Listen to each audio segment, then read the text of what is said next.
Hi guys, it's your girl Bridget Hekpo. Welcome to Obodo TV. If you're joining me for the first time, thank you for tuning in.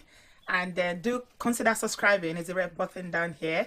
And thank you to all who have subscribed and sent me comments and sent me messages. I do appreciate all of you. Thank you, thank you, thank you.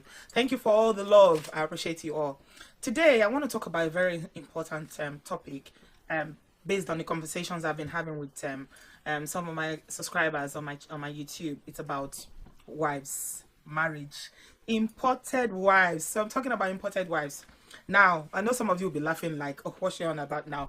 What's she talking about? What's imported wife? Well, for those who don't know, imported wife simply means when you live in the diaspora and then you go to another country. This time around, in the context for which I'm talking about, it is going to Africa to go and take a wife. So you're a man in the US, you lived in the US for a while, you settled, and then when it's time for you to marry, then you travel to your hometown or your village or your state, and then you go and bring a wife in Nigeria. That is what imported wife means. Now, there's nothing wrong in marrying somebody who you share the same identity with in terms of your culture, language, beliefs, and all that. I said it in my previous video that it's always it's more comfortable and you have better chances of surviving in your marriage if you share a lot of things in common. However, the issues that are associated with going to marry somebody who you've seen maybe once or twice, or you spent very minimal amount of time with, it's a bit complex. And I'm just going to be talking about a few of those issues. A friend of mine in America told me that some Nigerian guys will go to Nigeria. Nigerian guys in America will go to Nigeria. Now, they will go to Nigeria and go and, you know, with all their bling bling and all their Americano presentation, their shoes, their clothes, everything, gold wristwatches and everything, looking shining and, you know, like $1,000,000 basically, with big cars and everything. Then they'll go to nursing schools and go and wait for students who are in the nursing school to finish their lectures, and then when they are coming out, they start approaching them to say, oh, hello, this is me, this is my name, I live in the US, I've come to Nigeria to come and settle and all that. So for this guy who's going all the way from America to Nigeria to go and marry this nursing student or somebody who's already qualified as a nurse, obviously you want somebody who you feel has got potentials that they are able to contribute to your life if you are married, and then you bring them to the US. There's nothing wrong in that. I mean, everybody wants somebody that can complement them. There's nothing wrong in it, but the part of it that might be a bit dodgy is when, if a man, the only intention that a man has is to go to Nigeria or any African country to marry a nursing student or a qualified nurse solely for the purpose to marry them, bring them to America, and expect them to work for them. That one, there will be a problem with that, because the thing about life generally is that, especially with women, is that if you feel that city women or city ladies are too open-eyed, they know too much, you know, they are not submissive, or they are not respectful, or whatever way you look at it as an African man, you feel like you'll be better off with somebody from your hometown, somebody from your village. There's a saying in Nigeria that when you bring somebody from the village and they come to the city, they will open eye more than even the ones that live in the city. So if somebody comes from all the way from Nigeria and they come to the US, maybe they don't know the way of life of how things are in the US and in the system in terms of how things work.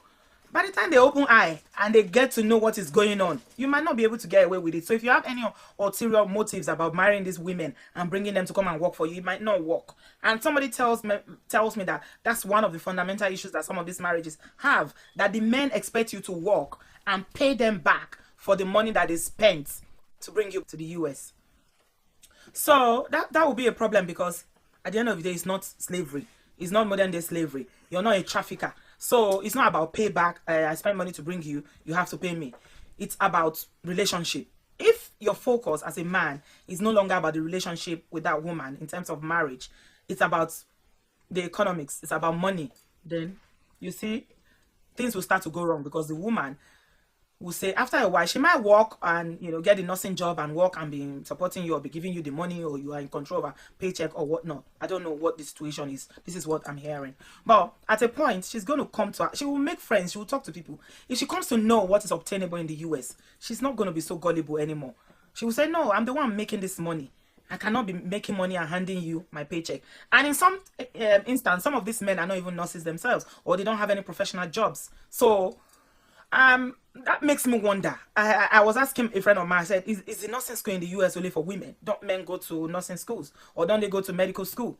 If you are a man and you are not going to medical school, you're not going to nursing school, or you're not having a professional job, and your intention is to go to Africa and marry a woman who will come and be doing nursing and be giving you money, consider it properly, because down the line, you might have problem with that relationship, because there's nobody that wants to be enslaved in that way. Nobody.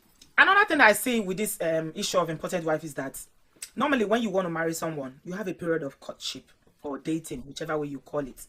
So it's a period of getting to know one another, spending time together, so you find out how you are in terms of your partnership together as a couple. Are you going to work? Do you have good communication, or whatever you want to find out about that person? What are their dreams? What are their values and things like that? But the problem is that when you want to go and import a wife from Nigeria, you will not have that opportunity to date the person, because it's a long distance relationship. At the end of the day, you are in the US or you are in the UK, you are dating somebody in Nigeria. How often do you see that person? You talk on the phone, and you know what? The thing about human beings is that people are hypocritical. They can put on a persona. No, it's not what they are. They just form and pretend.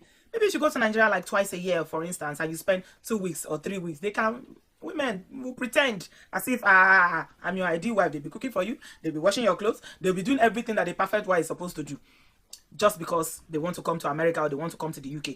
But it doesn't really tell you about that person. It doesn't really tell you about that personality, because people can pretend. I'm not saying that they are not genuine cases of people who are actually like that, but at the end of the day, you don't know. You're never sure if that person is only putting on an act for you to marry them, or if they are pretending, or that's who they are. So you don't have the opportunity to date.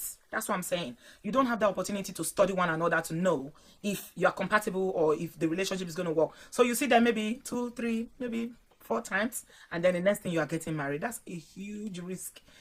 If you are seeing somebody for the second time or the third time, and you basically all together, you haven't spent up to even 3 months together, that's a very huge risk, because at the end of the day, it takes time to know people. You can't really know that person. Even for the woman, it's a risk on her part as well, because she doesn't really know this man. She doesn't really know him in his environment, who he is as a man, how he behaves, what he likes and what he doesn't like, because it's holiday mood in Nigeria. Everybody is laughing. They're having a good time. Maybe they are staying in a nice house, or they are staying in a hotel. So they are just chilling. So you don't know how that person is gonna behave when the pressures of life sets in, or when things are not going well, or when they are in their normal life, everyday life, they go to work and come back. You don't know what their mood is. So it's a risk on both parts. That's what I'm saying. So you don't really have that luxury of dating or getting to know one another. So if you jump into that kind of relationship and you import your wife like that, then chances are you're going to have a problem again down the line. Again, human beings, we have ulterior motives. People can have ulterior motives. Sometimes, maybe a woman, she's under pressure to settle down from home. Maybe the parents are poor. They're seeing her as the only source of, taking the family out of poverty. So, and they see this man from America. Who comes from America? Who doesn't want to marry somebody from America? So the parents will say, please marry this one. Even if she's not in love with him, they will encourage you, the young lady, because they will say, you see somebody from America who wants to take you to America. He will take us out of this poverty. You don't want to marry that person. Even if the young lady is not interested, the parents will pressurize her until she will agree, because they see it as a monetary gain, something that will advance their family, a way out of poverty. So that's another issue with that. And then the other side of it for the men is that the man might be thinking that they've located a very submissive or a humble girl that they can control, somebody they can control. It might not work like that, because it's not about where a person is. A woman that is going to be submissive or respectful, or that will listen to you, it's not about the location there. You can find a woman in America or in the UK who will have all those qualities. It's not only in Nigeria that you're going to find someone. So if your intention is, as a man, is that I'll go to Nigeria and find a woman who I can control, it might not work like that. That's some men. You are 50 years old, you want to go and marry a girl of 25. That's half your age. Already that tells you there's a problem. I mean, it used to work in those days, don't get me wrong. In our parents and parents' time, a man who is 70 can marry a girl of 20. There's no problem in that. She will still respect him and, see him as her husband. But in today's day and age, I'm telling you, as a man, you are 50. You go and look for one young blood in Nigeria, 25 years old, and you bring her to US or you bring her to the UK. you just know that there will be friction because she's very young, and as she's aging, the kind of things she wants to do, you might not want to do it. Although people say that age is only a number, there's the way you feel in your heart that matters. But you see this body, it ages, whether you like it or not. It does age, I'm telling you, because the older you are, you will know. Once you are 40 and above, you will know that your body changes. It's not the way you were before, especially if you're not very physically active. You will know. You will not have that zeal again to be jumping around and be socializing. I mean, you just want to go to work and come back and rest. So if you are a 50-year-old, 55-year-old man in diaspora, and you go to Africa and import a wife of 25, there'll be wahala. Because even if she gives you 2 children, she still wants to live, because she's in that age bracket where she wants to still do things. She wants to go to parties. She wants to go to clubs. She wants... You say, you're a married woman, go and sit down. She doesn't feel like a married woman because she's still young. She still wants to enjoy those things that young ladies of her age are doing. So you, the man, now you've already passed that stage. So wahala will start. You say, you don't behave like a married woman, you leave your children at home and you go to party, or you do this, you do. So that's another issue. So men, please marry somebody that is close to your age. Don't go and look for underage, or go and look for somebody that the age bracket is too long. If it's above 10 years, 15, 20, in this day and age, in this 2018, is wahala. You will have problem, because the things you want to do, you will not have you will not have similar interest anymore. The things you want to do at that age are not what she wants to do. She still wants to be jumping all over the place. You are tired already, just want to go to work, come back and rest. You are nearing your retirement. So that's another problem. You don't need a woman to make you feel young. I don't know why African men always feel that they have to marry somebody that is old enough to be their granddaughter. I don't understand it. You see a man of 70, you see a man of 60 who go and marry a small girl just because he wants to feel young. They say it's young blood. Is it medically proven that if you follow a small girl, your blood will be younger, or that you're going to grow younger? I don't think any science, or you people can correct me, or you know I'm open to correction. Please correct me. Is there any science in the world, or any experiment that has shown that if an older person sleeps with a younger person, that they are going to get younger? I don't think so. It doesn't work like that. So always check these things before you go and import wife that later you come and be saying, she doesn't love me, she used me to get paper. There are so many issues that are attached to it. Are you a victim? I know somebody put a comment on my YouTube this week saying how he went to Nigeria and married this woman, and then she used him and all that. She's got her papers and she's no longer interested in him, and things are really things are really bad between them. But it's complex. That's what I'm saying. If you are single as a man and you are in the diaspora, look for somebody around you. Just look for somebody within where you are, because that person would have lived abroad.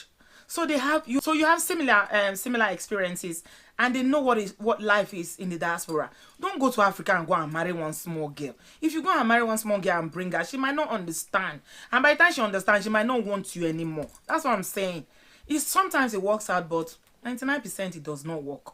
If she's too young and the age bracket again is between maybe 10, 15, 20 years between you, you might not be able to satisfy her sexually. That's another issue again. You might not be, because at that age, when you are 60 or you are 55, you are 50 above, you don't have that energy again to be jumping up and down, be doing all the is it Kubase? Kama Sutra. You might not have the energy to be doing Kama Sutra style, and this young blood wants to be doing Kama Sutra to turn her head upside down, to put her leg everywhere. You, Baba, Jeje, you've done all that, and you are just okay to be chilling, come back from work and watch your TV, Jeje, and rest. So that's another thing again, that's another issue. So for me, if you ask my advice, I would say it is better for you to marry within your environment. Don't say city girls, they've opened all these Obodo women are not good. It's only women in Africa that are good. Women are good everywhere. There are good women everywhere, and there are bad women everywhere. That's the bottom line. There are bad men everywhere, and there are good men everywhere. So you don't say it's only in Nigeria you have good women. Women in Obodo are bad. It doesn't follow. Don't go and jump into importing a wife, because if you do, it might not just work out. I will personally advise men to marry within their environment. Don't go to Nigeria and go and bring a wife. If you go and bring a wife, it might not work. Even if you want to go and bring a wife, bring somebody who is closer to your age. Somebody who's probably traveled before. They know what life is in Obodo, so they can settle down quickly. Not a young blood that you are not going to be able to catch up with, and then later the wahala will start. That's all I'm saying. Anyway, as always, it's your girl Bridget Ekpo. Leave me a comment down below in the comment section. I would like to hear from you. Are you in the US? What's your experience? Did you marry from Africa and brought her over to the US? Are you in the UK or anywhere in Europe? You've married from overseas and you brought her here. What's your experience like? Are you happy? Are you still together? Is she left you and left the children? Just let me know what your experience is. I'm on Instagram and Facebook. My name on both social media is Obodo TV. I'll catch you again soon. Bye-bye.